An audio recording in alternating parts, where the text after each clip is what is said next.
El Ku Klux Klan es la organización terrorista más antigua de Estados Unidos.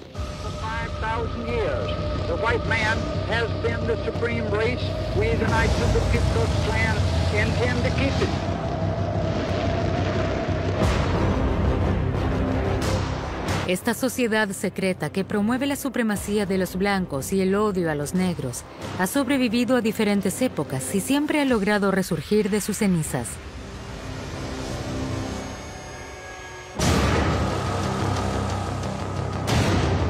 Desde hace más de 150 años, sus crímenes han dejado un terrible reguero de sangre en Estados Unidos. Siglo y medio de odio, racismo y asesinatos.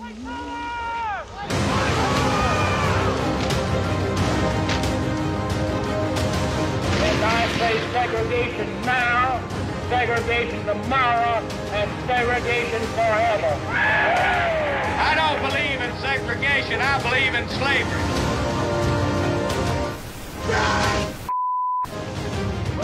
Siglo y medio de exclusión, violencia y terror. Una historia de horrores cuyos demonios atormentan a Estados Unidos hasta el día de hoy.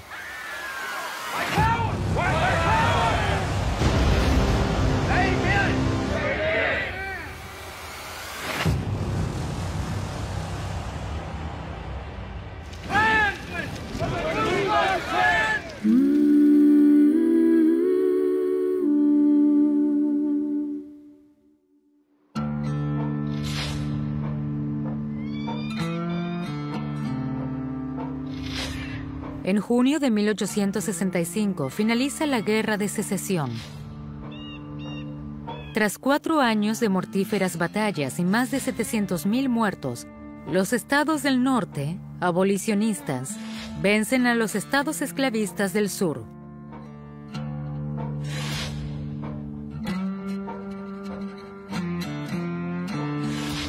El general Robert Lee capitula en Appomattox ante el ejército del general Ulysses Grant. Pocos meses después, la esclavitud es abolida. De los 9 millones de personas que viven en los estados sureños, casi 4 millones son esclavos. Por fin se libran de sus cadenas, son libres.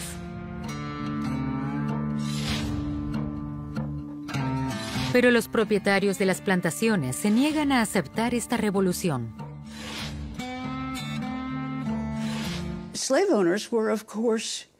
A los dueños de esclavos les aterrorizaba el fin de la esclavitud.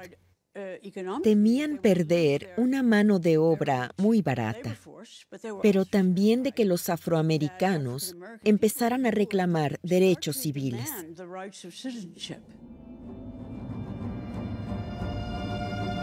En la ciudad de Pulaski, en Tennessee, algunos veteranos sureños de origen escocés deciden fundar una sociedad secreta en 1865.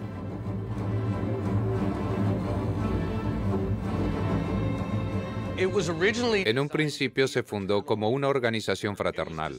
Era una broma, una excusa para que unos cuantos tipos pudieran juntarse a beber cerveza y charlar.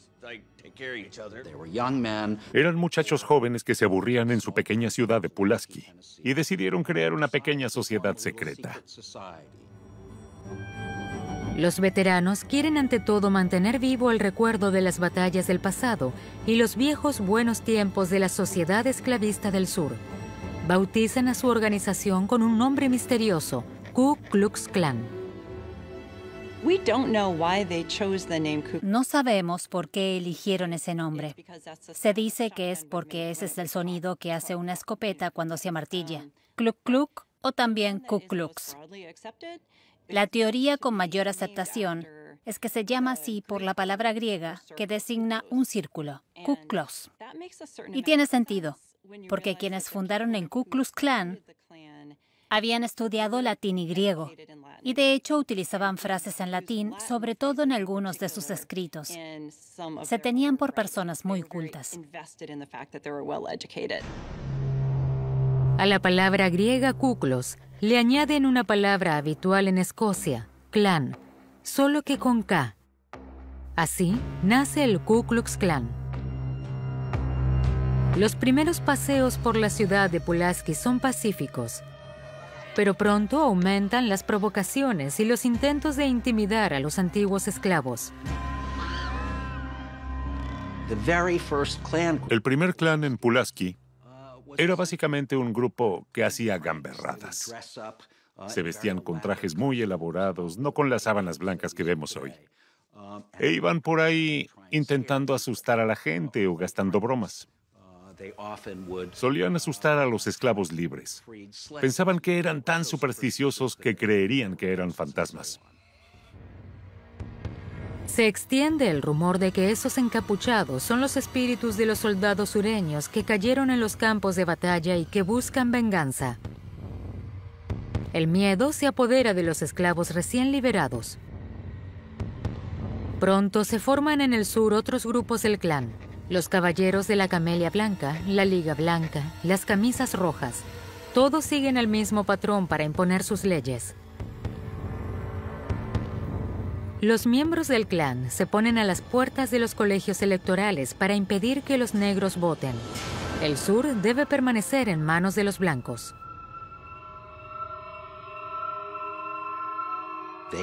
Se convirtieron en una especie de organización paramilitar, o, dicho con más propiedad, un grupo de pequeñas organizaciones paramilitares que muy rápidamente, en el transcurso de un año, pasaron a regular mediante la violencia lo que los negros podían y no podían hacer.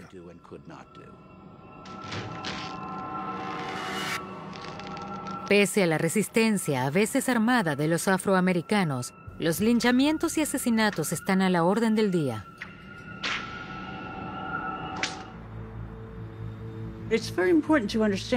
Es muy importante entender que cuando linchaban a un individuo, su objetivo era intimidarlos a todos. Eso es terrorismo. Y en gran medida se salieron con la suya, porque aunque se abolió la esclavitud, los afroamericanos continuaron estando completamente sometidos. No podían votar, no podían conseguir trabajos decentes, no tenían acceso a la educación ni a la atención médica. Fue una campaña muy exitosa de una pequeña organización terrorista.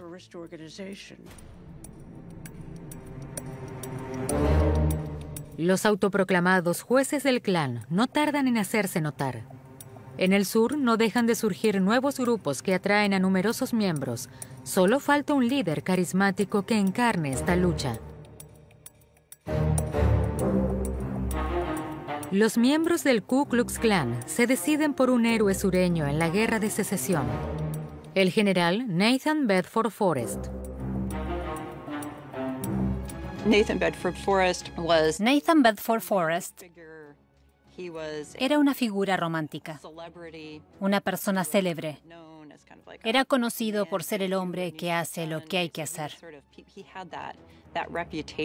Tenía esa reputación y él estaba encantado de ocupar el puesto de jefe del clan.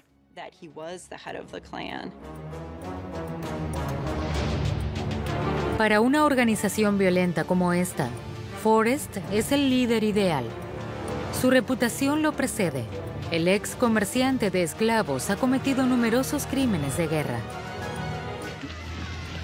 Con Forrest al frente, aumentan las acciones de los miembros del Ku Klux Klan.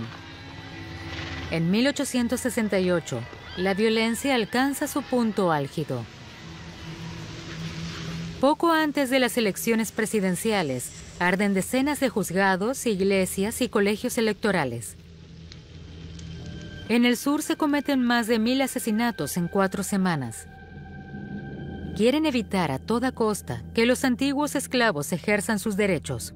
De lo contrario, la supremacía blanca quedaría en tela de juicio. Por eso las víctimas no se eligen al azar. El principal objetivo del primer clan era quitarle los derechos políticos a los afroamericanos en el sur. Por eso atacaban principalmente a votantes negros. Pero sobre todo atacaban a afroamericanos que ocupaban algún cargo político. Y en muchos casos no se limitaron a decirles: tienes que dimitir o regresaremos. Simplemente fueron y los mataron sin miramientos, porque sabían que estas personas ya estaban establecidas como líderes, sabían que eran referentes que ejemplificaban lo que significaba afirmarse como ciudadano en esa sociedad. Y por eso había que acabar con ellos. El Ku Klux Klan de la época de la Reconstrucción también atacaba a republicanos blancos porque consideraba que actuaban a favor de los intereses políticos que impulsaban los derechos de los afroamericanos. Washington quiere acabar con esta sociedad secreta, cueste lo que cueste. Para ello, el Congreso aprueba una batería de leyes contra el Ku Klux Klan. El gobierno declara la ley marcial. Las tropas de la Unión, aún estacionadas en el sur, se enfrentan a la organización con el fin de proteger a los votantes negros.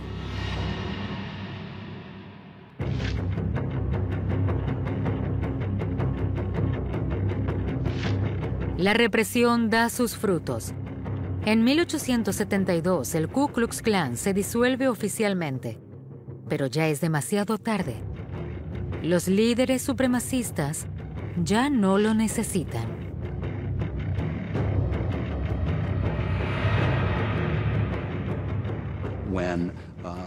Cuando los líderes negros y sus simpatizantes fueron eliminados, cuando los negros tenían cada vez más miedo de votar porque temían por sus vidas, el trabajo del Ku Klux Klan estaba hecho. En 1877, el ejército de la Unión abandona el sur con un balance ambivalente. Se ha abolido la esclavitud, ahora debería haber igualdad, pero en cambio se introduce gradualmente la segregación racial y estará vigente durante casi un siglo. En la vida cotidiana, negros y blancos ya no comparten espacio en las escuelas, las tiendas, el transporte público ni los hospitales. Los afroamericanos son separados de la población blanca, que sigue conservando todo el poder. Los negros continúan siendo ciudadanos de segunda clase.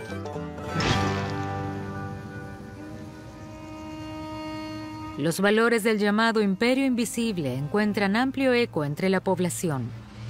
Los linchamientos de negros están a la orden del día.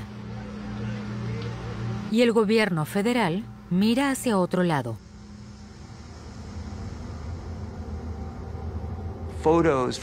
Se vendían y utilizaban como postales fotos de linchamientos. Se hacían souvenirs de estos ataques. Había gente que se tomaba fotos con víctimas de linchamientos. Eran actos que involucraban directa o indirectamente a amplios sectores de la población blanca.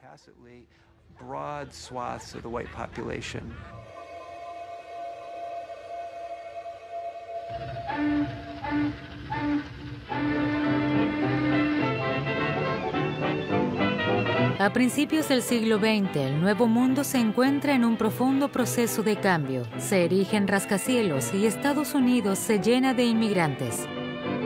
Millones de europeos, católicos del sur y judíos del este de Europa, esperan encontrar un futuro mejor en el país industrializado más rico del mundo. El Ku Klux Klan cae en el olvido. Pero 50 años después del fin de la Guerra de Secesión, resurge de sus cenizas. En febrero de 1915, se estrena la película El nacimiento de una nación de David W. Griffith. El film se inspira en la exitosa obra de teatro The Klansman. Relata la historia de la Guerra de Secesión y el período de reintegración de los Estados Federados, la llamada Era de la Reconstrucción. Griffith rueda una película innovadora con elaboradas escenas de batallas, decorados realistas y música dramática. El nacimiento de una nación es una obra monumental que destaca entre las producciones de bajo coste de los inicios de la cinematografía. En la segunda parte, Griffith narra la posguerra a su manera. Los miembros de Ku Klux Klan no son retratados como criminales, sino como defensores de la justicia.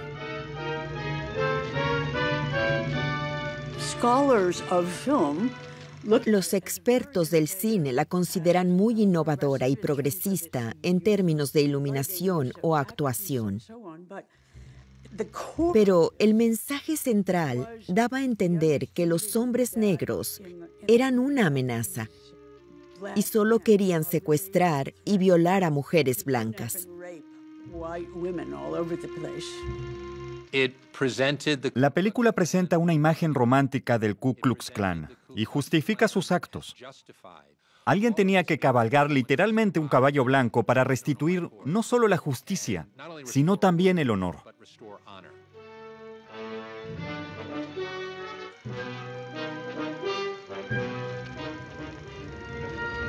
Los honorables caballeros del Ku Klux Klan imparten su justicia y el público exige más.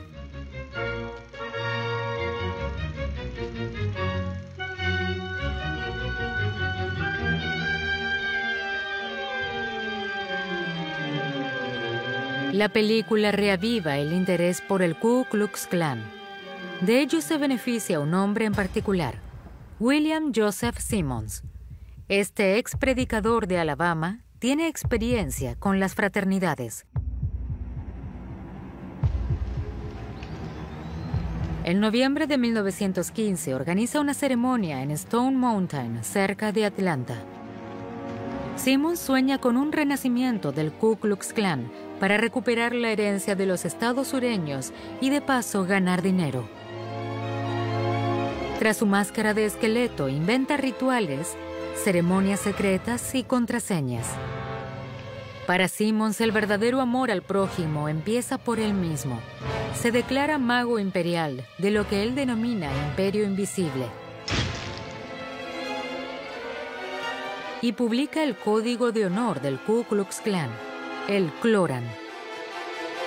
El clan renace así con un nuevo líder y leyes propias. Mientras que el nacimiento de una nación continúa incitando al odio, Simmons emite comunicados de prensa anunciando el regreso del Ku Klux Klan. De esta forma, la película se convierte en una pieza promocional de 180 minutos de duración a favor de su movimiento. Los jinetes encapuchados de Simmons se encuentran en las carteleras y las portadas de todo el país.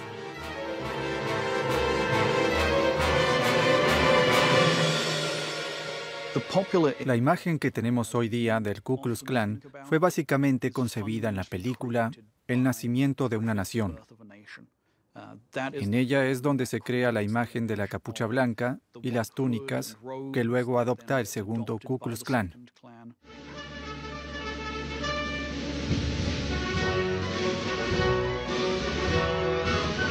El nacimiento de una nación se considera la primera superproducción de Hollywood. Más de 50 millones de estadounidenses se deleitan con esta película racista. La mayoría de los espectadores otorgan la misma credibilidad a las espectaculares batallas, al asesinato de Lincoln y, por supuesto, al heroísmo del Ku Klux Klan. El público pensaba que esta película contaba la historia real de los estados del sur tras la Guerra de Secesión. Marcó la forma en que la gente en Estados Unidos entendía la historia del sur, que por supuesto está ligada a la historia de nuestra nación.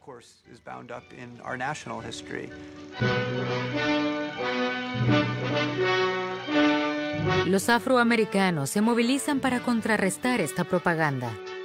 La NAACP, la Asociación Nacional para el Progreso de las Personas de Color, exige que se prohíba la película.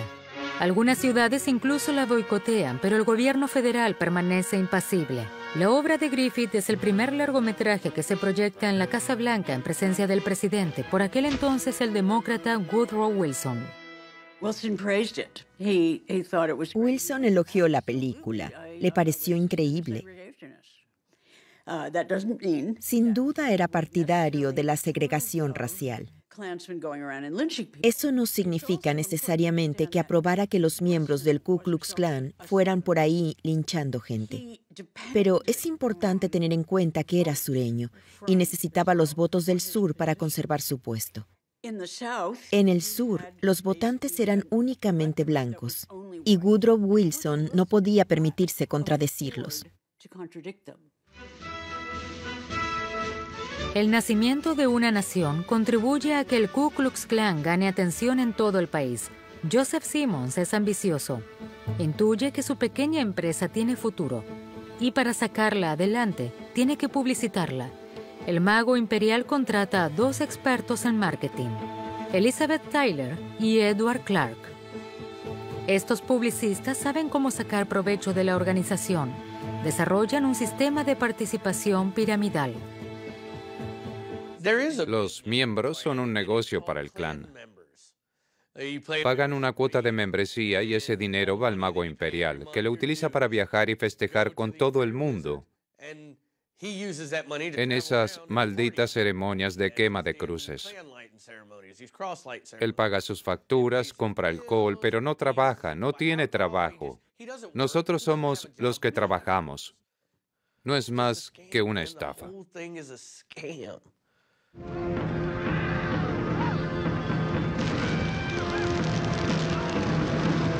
Los sermones, las reuniones y las ceremonias nocturnas atraen a más y más personas. En pocos meses, la organización pasa de 2.000 a 300.000 miembros. Con una cuota de ingreso de $10, el Ku Klux Klan se hace rápidamente rico y poderoso. Al frente de todos está el mago imperial, Su Majestad, William Joseph Simmons. En la década de 1920, el Ku Klux Klan era extremadamente poderoso y poseía muchísimo dinero. William Joseph Simmons, por ejemplo, el fundador de la segunda era del Klan, vivía en una mansión multimillonaria. Así que por un tiempo, con el ingreso de todas esas cuotas, el Klan fue muy poderoso. El nuevo mundo está cambiando y los miedos de la mayoría protestante aumentan.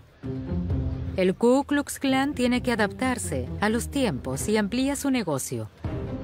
Además de los negros, ahora también están en su punto de mira los inmigrantes, los urbanitas, los comunistas, los judíos y los católicos. El espectacular crecimiento de la organización es proporcional a su saldo bancario. La otrora sociedad secreta se convierte en una de las organizaciones políticas más poderosas de Estados Unidos. El Ku Klux Klan se ha extendido más allá de sus confines sureños por todo el territorio nacional. El 8 de agosto de 1925, más de 400.000 miembros del Klan marchan en Washington. Es una demostración de fuerza sin precedentes. No tienen miedo, se muestran con el rostro descubierto. Hiram Evans, el nuevo líder del Klan, se pavonea orgulloso al frente de la marcha. El Imperio Invisible nunca había hecho una demostración de poder semejante.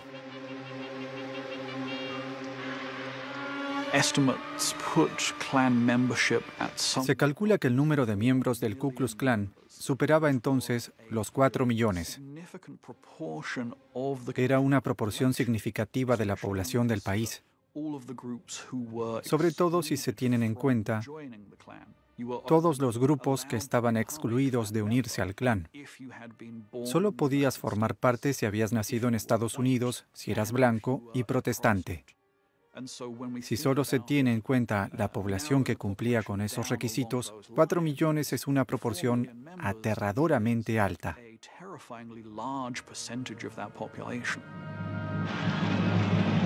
Mientras las cámaras muestran la marcha, los grupos de presión del Klan trabajan entre bastidores. Tienen una gran influencia en la política estadounidense. En la década de 1920, el Imperio Invisible ayuda a 11 gobernadores, 75 diputados y 16 senadores a subir al cargo. En sus memorias, el futuro presidente Harry Truman admite que formó parte del Ku Klux Klan durante un breve periodo de tiempo en su juventud, por motivos electorales. Cuando decimos que alguien como Harry Truman era miembro, hay que recordar que esto era algo totalmente respetable. En muchos lugares, la gente se unía al Klan porque les daba estatus. Era una organización muy respetada. Además, las divisiones del Klan, los Klavens, servían para lo que hoy día llamamos networking. para conocer a gente que podía convertirse en tus clientes o que podía darte trabajo o con los que cerrar negocios. En algunos lugares había un gran incentivo económico para formar parte del Ku Klux Klan. El Klan tiene el poder de impulsar carreras o destruirlas. En la Convención Nacional Demócrata de 1924, el Klan impide la victoria del candidato Al Smith por dos buenos motivos. Al Smith es católico y además se opone a la ley seca. Pero la mayor victoria del Ku Klux Klan es la introducción de una estricta ley de inmigración. El Klan ayudó a aprobar la Ley de Inmigración de 1924, que por primera vez creó un sistema de cuotas migratorias en Estados Unidos que favorecía enormemente a los europeos blancos del norte. Es decir, a los procedentes de países germánicos y el Reino Unido. De 1924 a 1965, cuando se reformó el sistema migratorio, Estados Unidos básicamente tenía un sistema de inmigración ideado por el Ku Klux Klan que, más o menos, solo permitía ingresar al país a los llamados arios.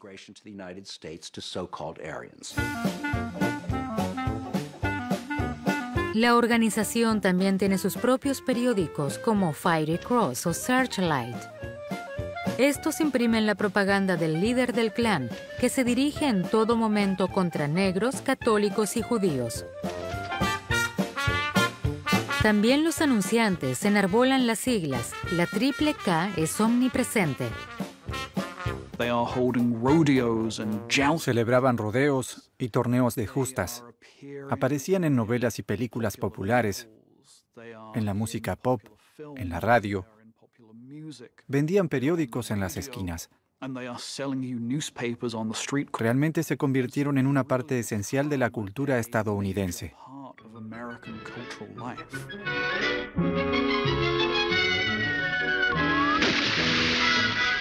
La secta es buena para las ventas y por eso está en todas partes. Las figuras encapuchadas aparecen en películas de dibujos animados y en cortometrajes. Incluso Harold Lloyd trata de huir de ellos en sus cómicas aventuras.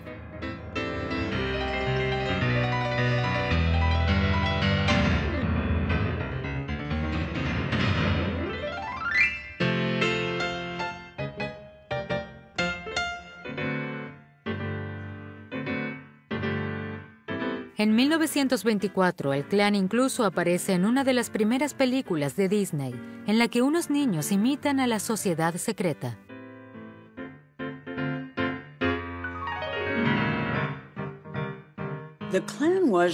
El Klan fue de sobra el mayor movimiento social en la década de 1920. No solo era una organización de masas con entre 3 y 6 millones de integrantes, también era una organización familiar con actividades para niños y jóvenes. Mientras que el Ku Klux Klan organiza inofensivas actividades en público, continúa cometiendo crímenes en secreto.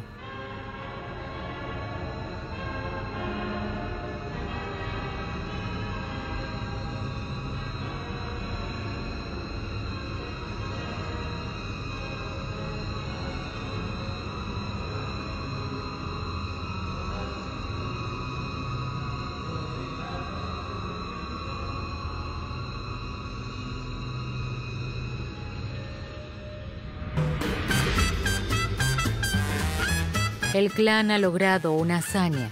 Se ha convertido en una institución respetable. Su mago imperial incluso aparece en la portada de la prestigiosa revista Time.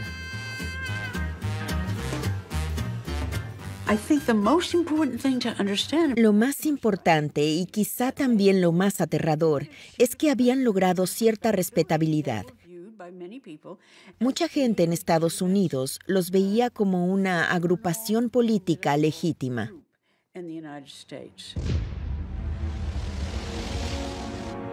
A finales de la década de 1920, el movimiento se ve sacudido por varios escándalos.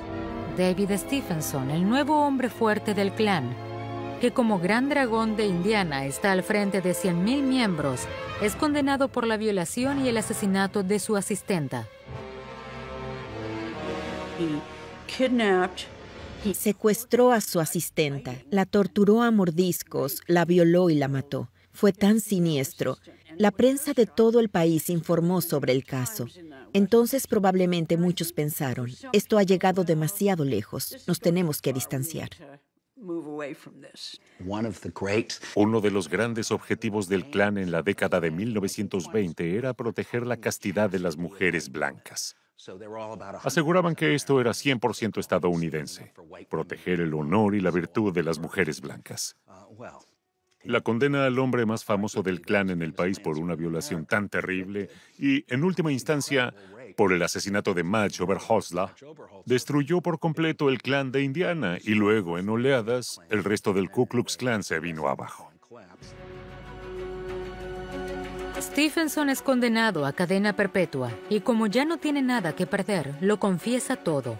Aporta documentos que demuestran qué funcionarios de Indiana fueron sobornados por el Klan. El gobernador Ed Jackson y muchos otros son incriminados. Una carta de John Duval, el alcalde de Indianápolis, muestra la extensión de este cáncer. Si soy elegido alcalde, prometo no cubrir ningún cargo sin la aprobación del señor Stephenson.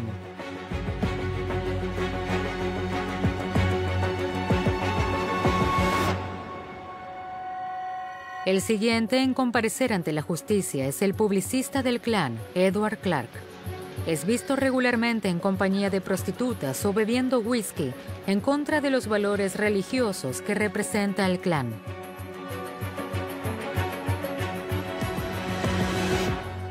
Solían decir si Jesús viviera hoy día sería parte del Klan. Una de las muchas contradicciones asociadas con el Klan es que sus líderes casi nunca seguían los valores morales que exigían a sus miembros. Cuando la gente de todo el país vio esto, empezó a tomar conciencia de que este grupo en realidad no era la organización heroica y patriótica que decía ser.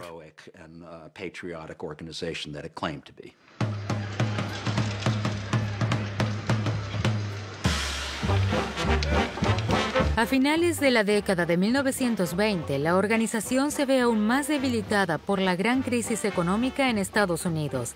Sus integrantes no pueden ni siquiera pagar las cuotas. Las reformas económicas del presidente Franklin Roosevelt transforman las regiones rurales del sur y crean puestos de trabajo.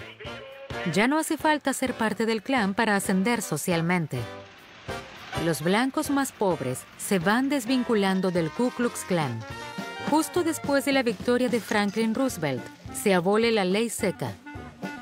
Beber alcohol vuelve a estar permitido. El Imperio Invisible ha perdido la lucha contra el consumo de alcohol y no será su última derrota. En 1939, Hollywood adapta la novela histórica Lo que el viento se llevó, un drama épico ambientado en la Guerra de Secesión y cargado de prejuicios racistas. Mientras que el Klan estaba muy presente en la novela de Margaret Mitchell, en la película se eliminan las referencias sin dilación. En septiembre de 1939 comienza la Segunda Guerra Mundial. El Ku Klux Klan se mantiene fiel a sí mismo y se alía durante un tiempo con la organización nazi German American Bund.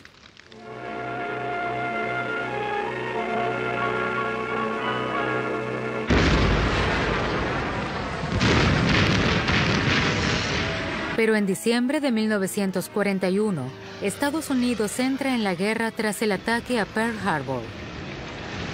Las camisas pardas del Bund y las capuchas blancas del Klan desaparecen por igual del mapa.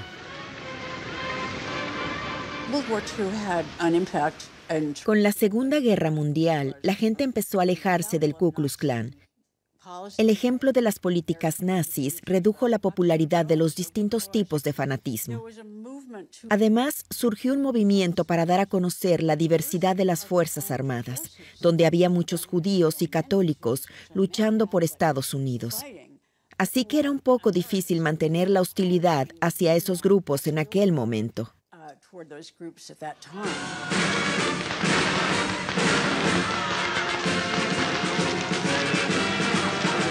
4 años después de que Estados Unidos entrara en la guerra, el 8 de mayo de 1945, la Segunda Guerra Mundial termina en Europa. El 2 de septiembre de 1945, Japón firma la capitulación. Mientras que Estados Unidos lo celebra, el Ku Klux Klan no tiene motivos para festejar. El fisco ha dispuesto la apertura de un procedimiento de quiebra. El Imperio Invisible no pagó sus impuestos en la década de 1920 y las autoridades le reclaman $685,000. Por segunda vez en su historia, el Ku Klux Klan se hunde. Pero las cabezas encapuchadas de la Hidra vuelven a crecer con rapidez. La posguerra es un periodo propicio para el resurgimiento del Klan. Además de la creciente preocupación ante el comunismo, los supremacistas blancos también temen el regreso de los soldados afroamericanos.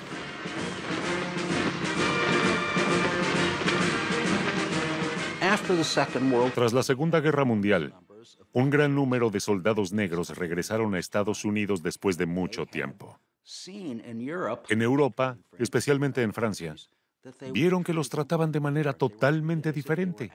Los trataban como a personas. Además, por primera vez habían portado armas, y muchos de ellos habían disparado a blancos. Así que estos afroamericanos regresaron a Estados Unidos con una conciencia radicalmente distinta de quiénes eran. Luché por mi país, luché contra el racismo y el antisemitismo. ¿Por qué no puedo ser un ciudadano de pleno derecho como todos los demás? Los afroamericanos protestan contra la segregación racial y reclaman sus derechos civiles. Numerosos veteranos se niegan a ceder sus asientos a los blancos en el transporte público. Se producen incidentes constantemente. Los sureños blancos no están dispuestos a aceptar sin más sus reclamos de libertad.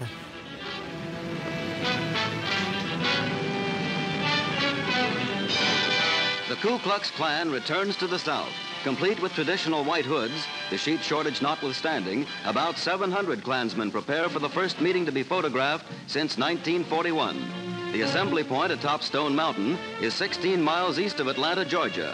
Klan leaders predict similar revivals throughout America.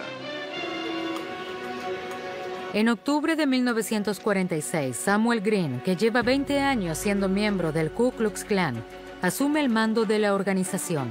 Este médico de Georgia celebra numerosas ceremonias que publicita ampliamente. Vende los derechos de imagen a la prensa, entre otras, a Life Magazine.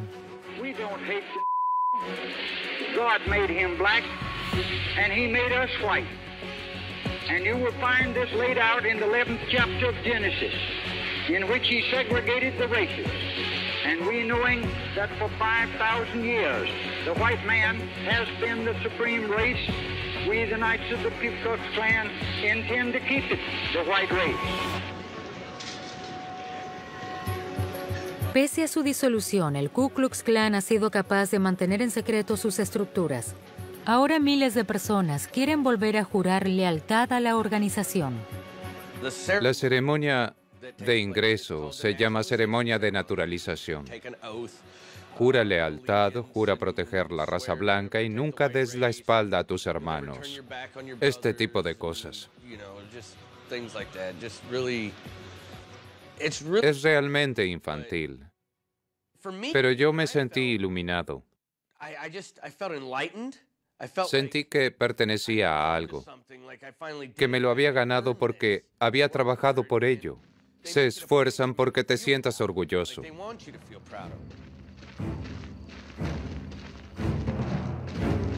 El Imperio Invisible vuelve a marchar,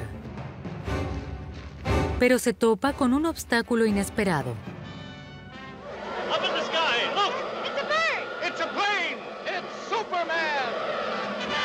En 1946, el superhéroe ya es muy popular. Cómics y dibujos animados cuentan sus aventuras. En un programa radiofónico, Superman lucha contra una organización criminal muy similar al Ku Klux Klan. Su nombre, el Clan de la Cruz de Fuego. Now the adventures of Superman. Clark Kent tracked down a boy he believed knew the identity of the robed and hooded bigots. What has happened to the cunning, half-mad leader of the Clan of the Fiery Cross? We'll find out in just a moment. So stand by for the exciting climax of today's episode. El impulsor de este proyecto es el periodista Stetson Kennedy. Se infiltra en el clan para conocer sus secretos y luego convence a los productores de Superman para que adviertan a los jóvenes estadounidenses de los peligros que supone esta sociedad secreta. El programa tiene un éxito arrollador. La idea de poner a Superman a luchar contra el clan en la radio en los años 40 fue una estrategia de propaganda muy importante y eficaz para impulsar la idea de que el Ku Klux Klan es antiamericano. La trágica ironía es que el eslogan de Superman era verdad, justicia y el estilo americano, una frase que habría quedado muy bien en un panfleto del clan de los años 1920.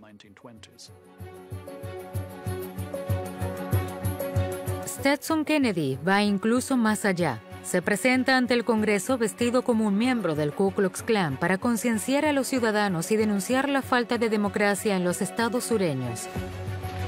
Y su acción tiene éxito. En 1947, el secretario de Justicia incluye al Klan en la lista de organizaciones subversivas. Su renacimiento en la época de la posguerra no logró salvar al Ku Klux Klan. Ahora solo tiene 20,000 miembros, una ínfima parte de los 4 millones que lo integraban en la década de 1920. Pero el peligro no ha cesado por completo. Los afroamericanos comienzan a reclamar con más fuerza sus derechos civiles. Su lucha por la igualdad reaviva por tercera vez las consignas racistas del Imperio Invisible, y esta vez utilizará medios aún más brutales.